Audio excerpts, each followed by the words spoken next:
오늘도 우리를 눈동자와 같이 지켜보호하신 하나님의 존귀하신 임재 앞으로 나아갑니다. 오직 주님의 위대하신 이름만을 찬양하며 영과 진리의 예배자로 나아갑니다. 우리의 삶을 거룩한 산 제사로 올려드리며 오직 하나님을 경외하며 오직 하나님을 송축하며 나아갑니다. 주님, 우리의 예배를 받아 주시옵소서. 이 예배에 기름 부어 주시옵소서. 주님의 음성을 듣게 하시고 주님을 만나게 하시고 종교적 형식의 예배가 아니라 살아 체험하는 하나님의 예배가 되게 하여 주시옵소서.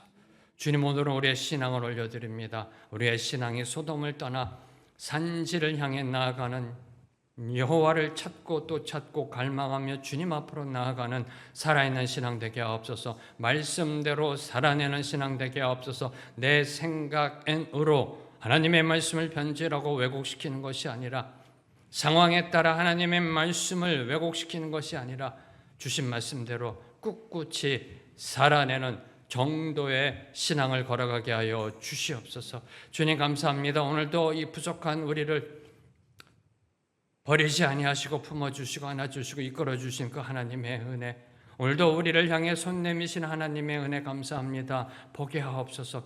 하나님을 찾게 하옵소서. 하나님을 만나게 하옵소서.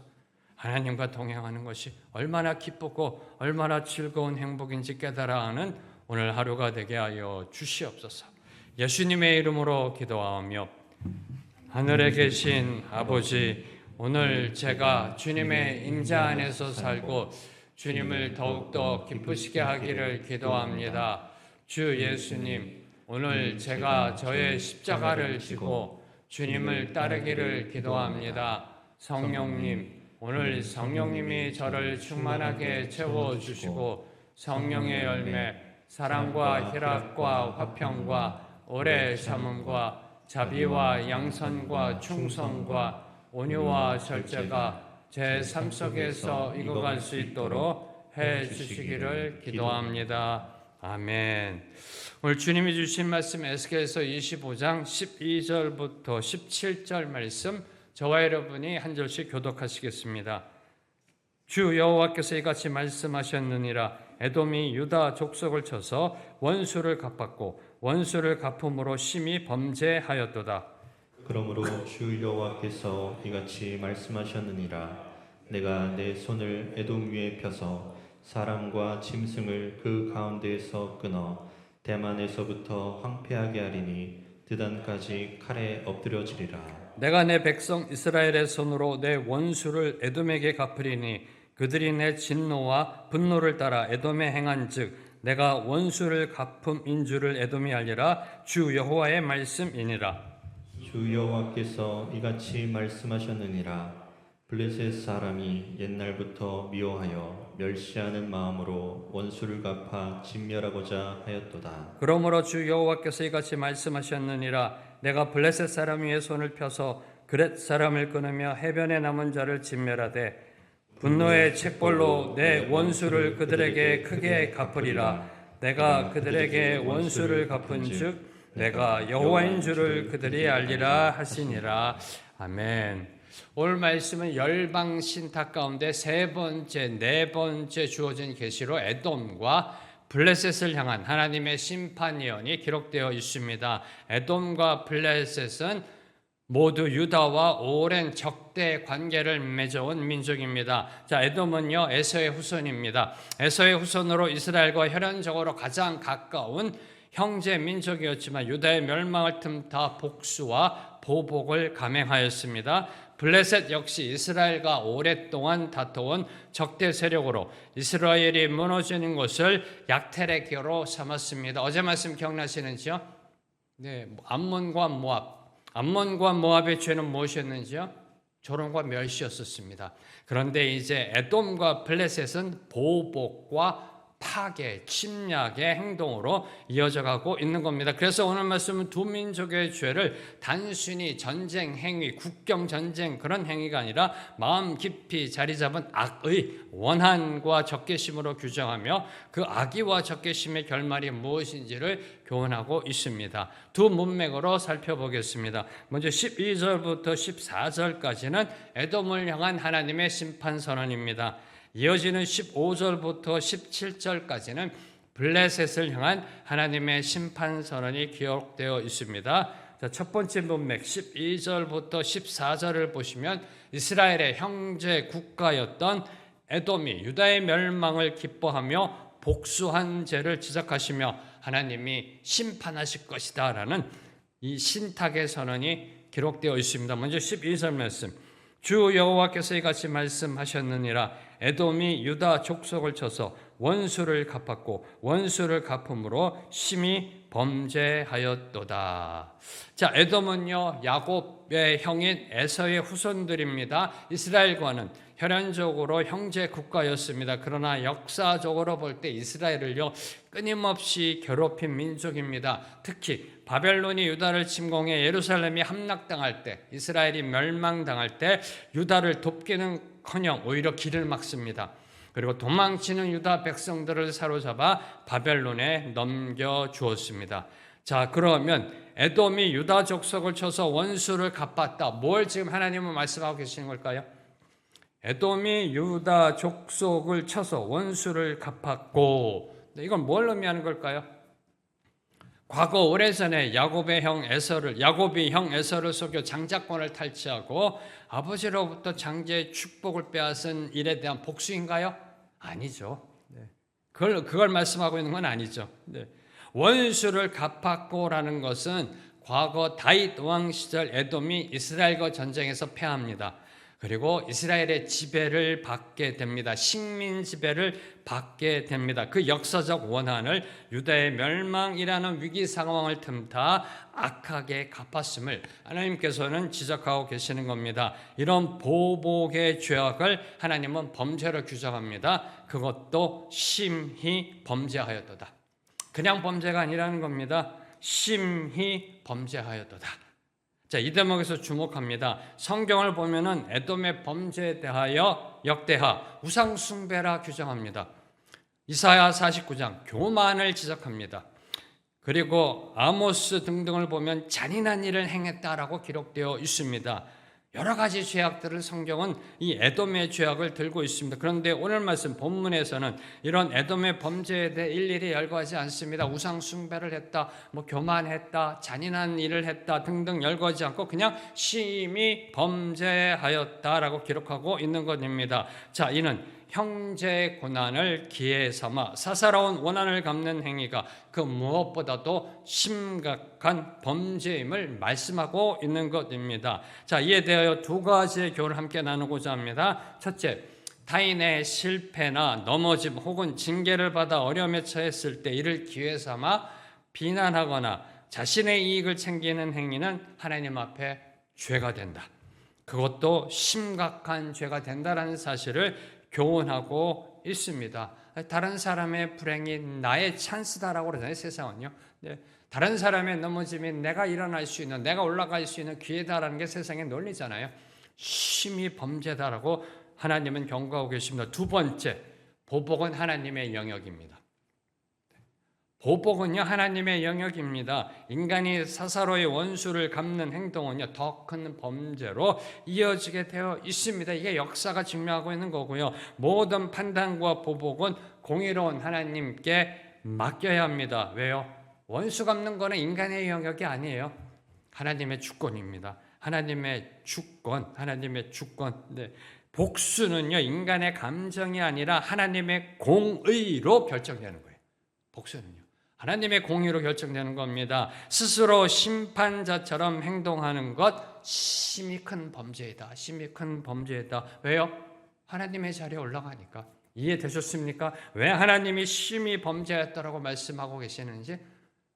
다른 사람을 판단하고 보복하고 원수 갚는 거는요 내가 하나님이라는 겁니다. 심판 주권이 내게 있다라고 내가 그 원수를 갚고 있는 것입니다. 그래서 14절 보세요.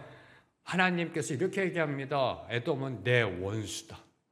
내 원수다라고 하나님으로부터 심판의 경고를 받고 있는 것입니다. 자, 이제 13절, 14절에서는 심히 범죄한 에돔에 임할 심판이 선언되고 있습니다. 먼저 13절 말씀. 그러므로 주 여호와께서 이같이 말씀하셨느니라. 내가 내 손을 에돔 위에 펴서 사람과 짐승을 그 가운데서 끊어 대만에서부터 황폐하게 하리니 드단까지 칼에 엎드려지리라. 먼저 주목하는 거, 주 여호와께서 이같이 말씀하셨느니라. 자, 앞서 12절 어떻게 시작하나요? 주 여호와께서 이같이 말씀하셨느니라. 에돔을 향한 심판의 신탁의 시작도 주 여호와께서 이같이 말씀하셨느니라. 그리고 이따 볼 15절부터 17절 블레셋을 향한 심판 선언에도 동일하게 두 번 반복됩니다. 주 여호와께서 이같이 말씀하셨느니라. 뭐가 느껴지세요? 주 여호와께서 이같이 말씀하셨다. 이제 그 다음에 나오는 말들, 그 다음에 계시되는 그 예언들, 제안이 아니라는 겁니다. 조언이 아니라는 겁니다. 충고가 아니라는 겁니다. 하나님의 절대적 주권의 선포. 이미 하나님이 정하셨고 그 말씀대로 이루어질 것이다. 그 절대성, 말씀의 절대성을 표현하고 있는 것입니다. 인간은 상황에 따라 변하지만 하나님의 말씀은 반드시 성취된다. 그 절대적 두려움의 그 경고를 담고 있는 게 주 여호와께서 이같이 말씀하셨다. 그대로 된다. 그대로 된다라는 뜻입니다. 그 절대적 주권을 표현하는 것이 하나님의 손입니다. 하나님의 손. 내가 내 손을 에돔 위에 펴서. 이는 하나님의 권능과 심판의 의지를 상징하고 있는 겁니다. 에돔의 멸망이 역사적 우연이 아니라 하나님의 공의로운 심판에 의하여 이루어졌음을 보여주고 있는 것입니다. 그 심판의 모습은 어떤 모습인가요? 하나님이 하나님의 손을 그 위에 펴면 어떻게 되나요? 황폐합니다. 그것도 완전한 철저한 황폐화, 쫄딱 망함입니다. 사람과 짐승을 그 가운데서 끊어라고 말씀하고 계십니다. 에돔이 생명이 살 수 없는 완전한 황무지가 될 것이라는 말씀입니다. 참고로 대만이라는 이 도시, 대만이라는 것은 에돔의 북부 주요 도시였고요. 이 드단이라는 지역은 에돔의 남쪽 경계를 의미합니다. 북쪽의 주요 대표 도시, 남쪽의 국경, 경계. 이로 볼 때 대만에서 드단까지라는 것은 에돔 영토 전체가 철저하게 심판받을 것을 강조하는 표현입니다. 자, 이 예언대로요, 에돔은 바벨론의 침공을 받아 멸망의 길을 걷기 시작합니다. 그리고 이후 역사 속에서 완전히 사라졌습니다. 오늘날 에돔이라는 나라는 없습니다. 뭘 의미할까요? 악인의 형통은 일시적이라는 겁니다. 악인의 형통은 일시적이며 그들의 악행은 결국 스스로를 파멸로 이끌어 뿌리채 뽑히게 된다. 멸망하게 된다. 하나님은 악인들의 죄악을 그냥 방관하고 내버려 두지 않으신다는 사실을 보여주고 있습니다. 기억하십시오. 이스라엘을 구원하셨던 하나님의 손이, 하나님의 오른손이 이제는 에돔을 징벌하고 계시다. 하나님의 백성을 구원하셨던 그 하나님의 손이 이제 지금은 에돔을 징벌하는 심판의 도구이다라는 겁니다. 하나님의 손에는 변함이 없습니다. 그런데 그 목적이 지금 바뀌었음을 보여주고 있는 겁니다. 사랑하는 성도 여러분, 지금 여러분을 붙잡고 있는 하나님의 손 어떤 손인가요? 한번 묵상해 보시기 바랍니다. 은혜의 손 아니면 보응의 손. 은혜의 손 아니면 보응의 손. 깨달으라고 등을 두드리는 손, 말 좀 들으라고, 알아들으라고 툭툭 치시는 손, 아니면 잘했다라고, 역시 내 아들 내 딸이라고 쓰다듬어 주시는 손, 어떤 손인가요? 자, 이제 14절 말씀.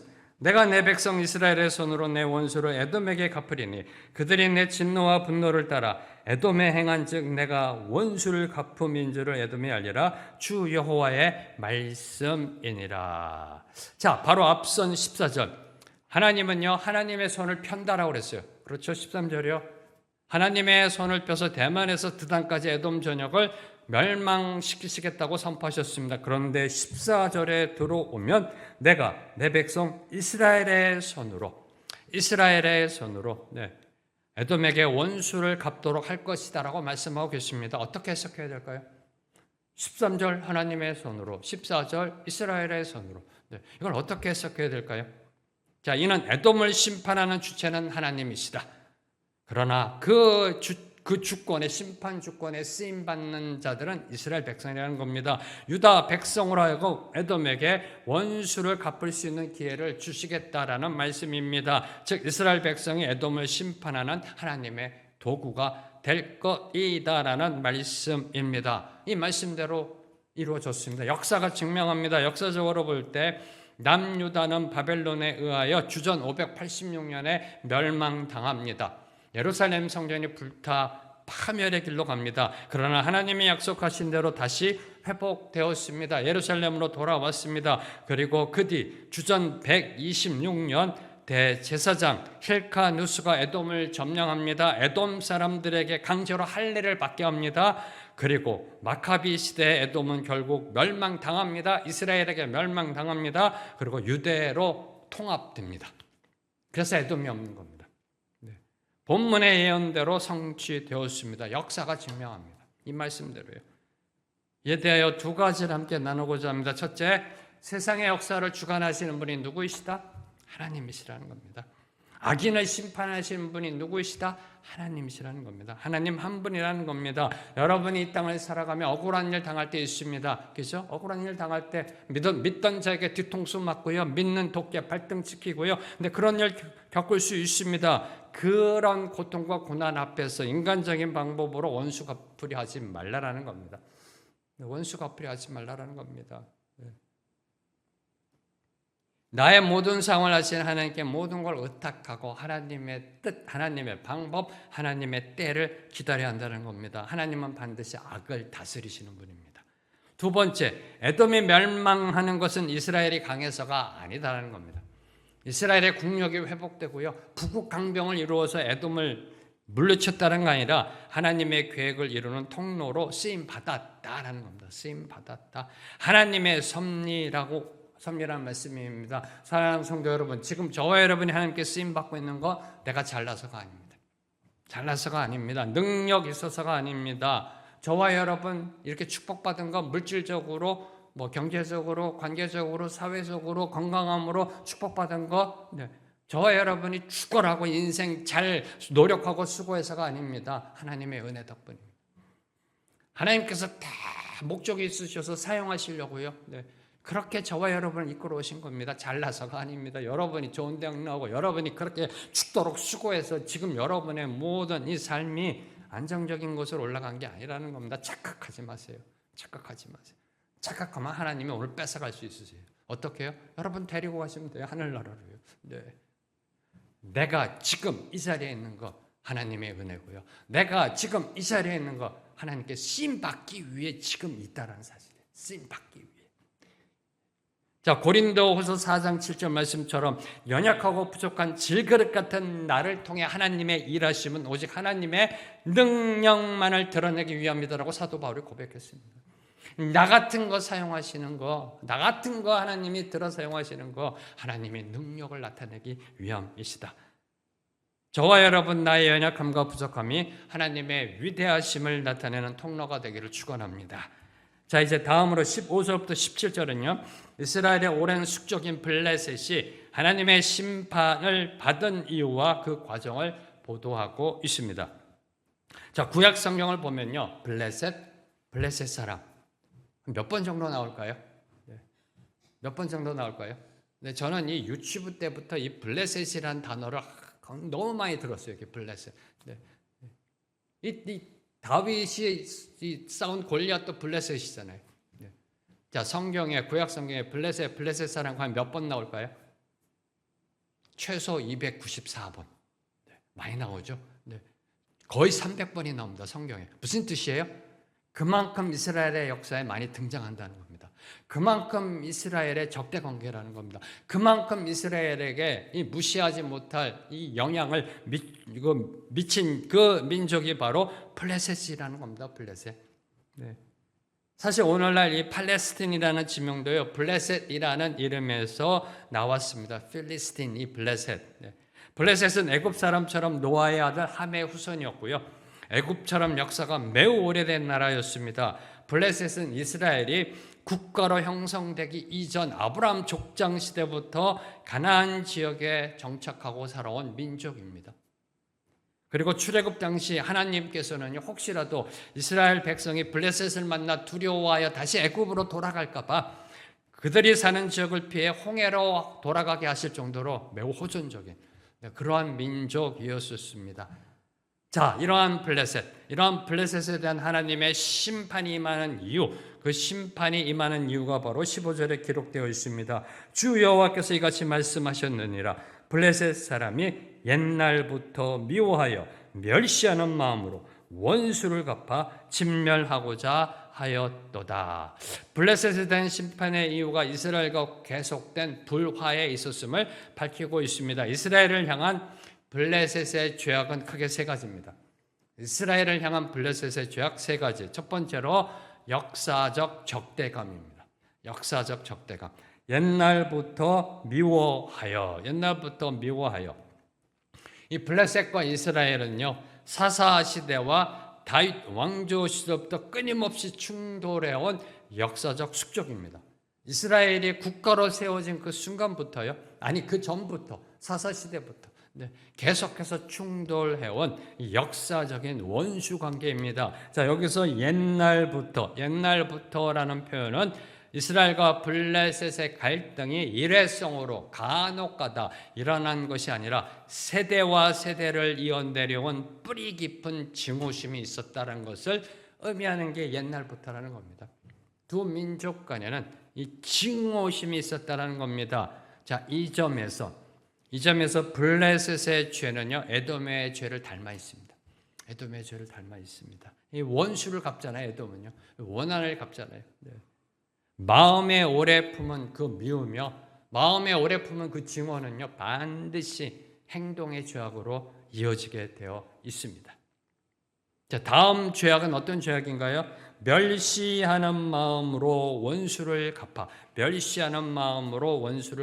자, 이는 기회를 틈탄 악의적인 보복을 의미하고 있는 겁니다. 유다 왕국이 바벨론의 침공으로 국력이 쇠하여지고 멸망의 위기에 처하자 블레셋은 이때다 하고서요, 유다를 침공합니다. 이를 기회 삼아 유다를 침략하고 잔인하게 보복했습니다. 자, 마지막으로 어떤 죄악인가요? 철저한 파괴 의지입니다. 철저한 파괴 의지. 진멸하고자 하였도다. 블레셋의 목적은 단순히 유다를 이기는 수준을 넘습니다. 전쟁에서 승리하는 수준을 넘습니다. 식민 통치하는 그 수준을 넘습니다. 유다라는 민족을 아예 지구상에서 쓸어버리려고. 유다라는 민족과 국가를 지구상에서 아예 지워버리려는 극단적인 악의를 품고 있었던 겁니다. 이게 진멸하고자 하였도다. 이러한 블레셋의 죄악에 대한 하나님의 심판이 16절과 17절에 기록되어 있습니다. 먼저 16절 말씀. 그러므로 주 여호와께서 이같이 말씀하셨느니라. 내가 블레셋 사람 위에 손을 펴서 그렛 사람을 끊으며 해변에 남은 자를 진멸하되. 내가 블레셋 사람 위에 손을 펴서, 이제 끝난 겁니다. 하나님이 손을 펴셨으면요, 돌이킬 수가 없어요. 돌이킬 수 없습니다. 하나님의 강력한 심판과 권능이 블레셋에 반드시 임하게 될 것을 보여주는 게 손을 펴서. 손을 피기 전에 돌이켜야 되는데 하나님이 손을 피시면요, 돌이킬 수가 없습니다. 여기에 그렛 사람이라는 건 어쩌면 처음 들어보시는 분도 계실 거예요. 근데 이 그렛 사람이라는 것은 블레셋의 주요 지파 중에 하나입니다. 대표적인 그 민족 중에 하나입니다. 자, 여기서 그렛 사람을 끊는다라는 것은 블레셋의 뿌리를 통째 뽑아 올리시겠다는 겁니다. 그 핵심 세력을 철저히 파괴할 것을 말씀하고 계시는 것입니다. 그리고 해변에 남은 자를 진멸하되, 해변에 남은 자를 진멸하되라는 것은 지중해 해변가를 거점으로 삼아 번성하던 블레셋의 영토를 완전히 초토화시키시겠다. 핵심 세력, 핵심 주요 도시만이 아니라 그들의 삶의 터전을 뒤엎어버리시겠다. 철저한 파멸의 심판을 예언한 말씀입니다. 자, 이러한 블레셋의 멸망, 이 블레셋의 멸망은요, 당시 철기 문명을 바탕으로, 여러분의 성경을 보시면요, 이스라엘 사람들이 이 낫 쟁기를 가려면 블레셋을 갔었어야 된다는 표현이 나옵니다. 이 철기 문명을 일찍 받아들인 블레셋은 부국강병을 이루었습니다. 네. 이 이스라엘은 아직도 청동기 시대를 살았고요. 네. 이 철기 문명을 바탕으로 쌓아 올린 그들의 부국강병, 강력한 군세력과 견고한 성읍들, 가사, 가드, 아스글론 등 그들이 자랑하는 바벨탑이 하나님의 공의와 심판 앞에서는 그저 무기력하게 무너져 내린다는 사실을 증명합니다. 세상보다 앞섰습니다. 블레셋은 세상보다 앞섰습니다. 오늘날로 말하면 AI를 받아들인 민족이에요. 네. 철기 문명을 이루었던, 부국강병을 이루었던 한순간에 무너진다. 하나님의 심판 앞에서는 인간이 쌓은 바벨탑이 한순간에 무너진다는 사실을 보여주고 있는 겁니다. 이 대목에서 주목하는 정말 안타까운 사실, 블레셋 사람들이 성벽과 이 철기, 무기를 의지했던 오늘날 저와 여러분, 우리 또한 뭘 의지하나요? 솔직히 뭘 의지하세요? 돈 아닌가요? 돈 의지 안 하세요? 그런 분 있으면 저에게 돈 다 주세요. 네. 돈 의지하고 물질 의지하고 재물 의지하고 권력 의지하고 사회적 지위 의지하고, 그러니까 높은 데 올라가려고 하는 거 아니에요? 그러니까 일반 사원보다는 사장 되려고 하시는 거 아니에요? 네. 인맥 등 인생의 안전지대로 착각하며 살아가고 있다는 겁니다. 입술로는 아니다라고 말씀하지 모르지만 여러분의 삶은요, 그걸 추구하며 살아가고 있어요. 우리가 쌓아 올리는 바벨탑이 우리를 지켜줄 견고한 요새라 착각하며 살아갑니다. 은행 잔고에 있는 저 돈이 나를 지켜줄 거라고 착각하며 살아갑니다. 지금 타고 다니는 이 고급차가 나의 지위를 올려줄 거라고 착각하며 살아갑니다. 이게 저와 여러분이, 이게 인생의 어리석음입니다. 한순간에 무너질 수밖에 없는 모래성임을 깨닫지 못합니다. 그럼 언제 깨닫는가요? 무너졌을 때, 쫄딱 망했을 때. 그 전까지는요, 지 잘난 맛에 살아갑니다. 신앙에 지 잘난 맛 섞고 종교 생활합니다. 제멋대로의 믿음이요, 내 생각의 믿음이요, 내 뜻에 안 맞으면요, 교회 문제를 일으켜요. 이건 이거다, 저건 저거다라고요. 성경 말씀도요, 지 생각대로 번역해버려요, 해석해버려요. 이게 저와 여러분의, 이게 교만이에요. 이게 자기의예요. 네. 누구도 예외 없습니다. 다른 사람 손가락질할 필요 없어요. 나를 손가락질하세요. 나를요. 자, 마지막으로 17절은요, 하나님은 분노의 책벌로 블레셋을 치실 것이며 이를 통해 그들이 내가 여호와인 줄을 깨닫게 될 것을 경고하십니다. 분노의 책벌로 내 원수를 그들에게 크게 갚으리라. 내가 그들에게 원수를 갚은즉 내가 여호와인 줄을 그들이 알리라 하시니라.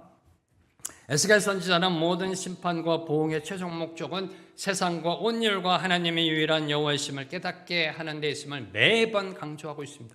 어제 말씀도 그랬고요. 하나님은 이스라엘만의 신이 아니라는 겁니다. 하나님은 4,000년 전 아브라함 시대의 신이 아니라는 겁니다. 하나님은 3,000년 전 다윗 시대의 하나님만이 아니라는 겁니다. 하나님은 2,000년 전 예수님 시대 하나님만이 아니라는 겁니다. 지금도 온 우주 만물을 다스리시는 하나님, 이스라엘만이 아니라 대한민국도 온 우주를 다스리시는 하나님이심을 에스겔 선지자는 강조하고 있는 겁니다. 하나님은 이 심판을 통하여 온 세상 일을 알게 될 것이라 말씀하십니다. 이게 너무나 안타깝고 너무나 힘들어요. 축복을 통하여 이걸 알면 얼마나 좋을까? 축복을 통하여 이걸 알면 얼마나 좋을까? 하나님의 온 우주 만물의 주권자 되심을 하나님의 축복을 통하여 안다라고 선포되면 얼마나 좋을까? 그런데 타락한 인간은 손에 뭐가 쥐어져 있을 때는요, 못 깨달아요. 자기가 신이거든요. 네. 심판받아야, 맞아야, 징계받아야, 얻어 터져야, 그래야 그때 압니다. 하나님이 진정 주권자셨구나. 온 우주 만물을 다스리신 하나님, 그 하나님은 오늘도 저와 여러분과 함께하고 계십니다. 그 하나님을 우리의 삶을 통하여 증거하는 저와 여러분이 되기를 소망합니다. 우리의 이 언어와 행동을 통하여 24시간 365일 하나님의 살아계심을 증거하는 저와 여러분이 되기를 주님의 이름으로 선포합니다. 오늘 주신 말씀 붙잡고 함께 묵상하며 기도합니다.